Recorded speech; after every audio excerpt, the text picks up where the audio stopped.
This is kind of a departure from what I'm used to doing and what my channel is typically doing. This is an overview or some information presentation of a scope that I got for my air rifle.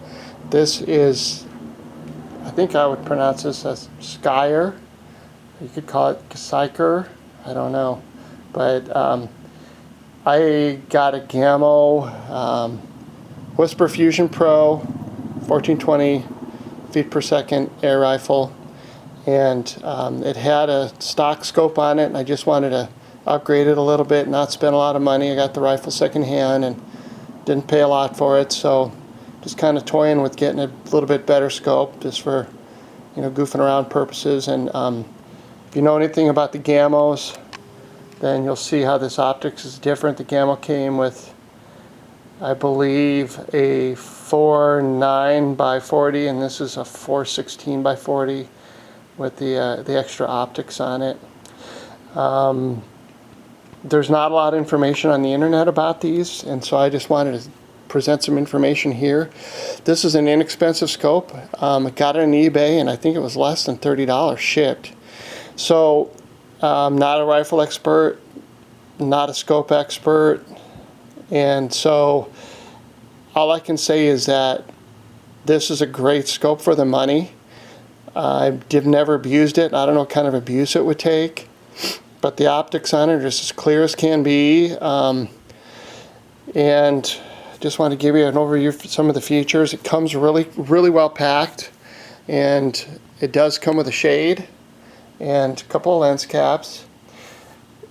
I don't know if you have a different kind of rifle, this may not be helpful to you, but when I put the shade on, I really love the shade. It just really made everything so nice and clear. I may get a rifle without front sights just so I can use the scope with it, and I got a couple of these, so I'm looking forward to getting a scope that doesn't have any sights. But I like open sights. I'm an iron sight guy to begin with, and I shoot maximum of 20 yards, so yeah, a little bit more maybe, but mostly a little bit between 15 and 20 yards, so that's my goal. I mean, and it shoots, got it dialed in, a couple hundred rounds probably, and you know, I can do inside of a 2-inch target freehand. I dialed it in with a rest, so it was pretty stable when I was dialed in, but I shoot, you know, within 2-inch target freehand. That's what I do. I don't set up on any kind of a rig or nothing. Even so, like, if you don't have a Gammo gun, this just probably doesn't mean anything to you, but you can see that the forward lens cap, it's kind of a hassle to put on, you know, because of the length of the scope. And the reason I took the shade off is just because every time it's a break barrel gun, so every time I broke the barrel, you know, it was the front sights were jacking up against the bottom of it and moving the scope, and I just, that bugged me. I couldn't have that.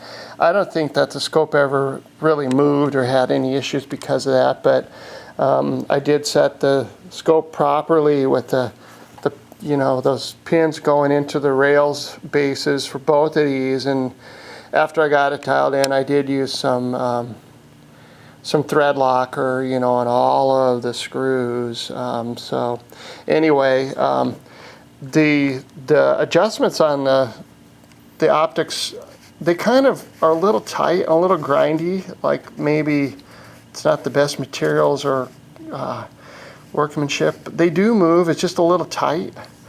This one in the back here, this one really bound up, you know, after just a few uses. And so what I did is I took this screw out and pulled this forward here, and you can see everything. So this is just threaded on the top, and then there's a pin that goes into the optics adjustment itself. So this is just a little pin that goes into the traveler down there, and so I took that out, pulled this forward, and then I really carefully just pressed some Lucas heavy duty grease into that, and it's just been smooth and nice ever since. I do wear glasses. when I'm shooting. It just really focuses in for me. I just never had a problem using my glasses when I'm shooting. And so this has always been real smooth. The optics, again, are just super, super clear. The user's or owner's manual for this is really, really basic, and some of the information there just flat out does not apply to someone that is going to be sighting a gun without any kind of special device or technique.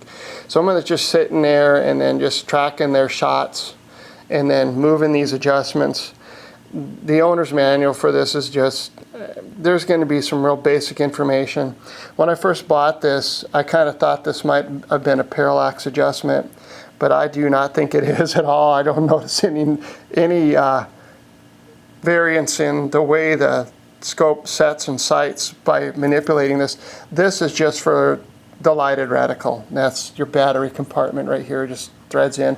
I have a penny that I use, and a couple of pennies and a couple extra batteries in my gun case. So it's got 3 different colors, and then there's a you can see it there, gosh darn it, but there's a dot right there.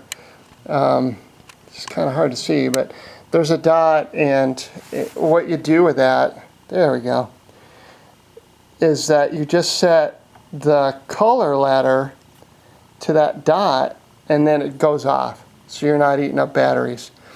The first battery that the rifle came with, it didn't last all that long, and I'm not too sure that I didn't put it away without reminding myself to put it back on that little dot. The height, the elevation, and windage adjustments work real good. Nothing fancy, you know. I mean, the Gamo's probably better, I guess, but as far as just the machining and stuff, but this is real simple. I mean, you loosen it up, do your adjustments, and when you like it, fine. There are some instructions for lifting and setting to 0 your adjustments, but I don't really give a darn about any of that. So I just set it the way I like it and don't move it after that. I just set this real tight, and it looks like an EMT connector, don't it?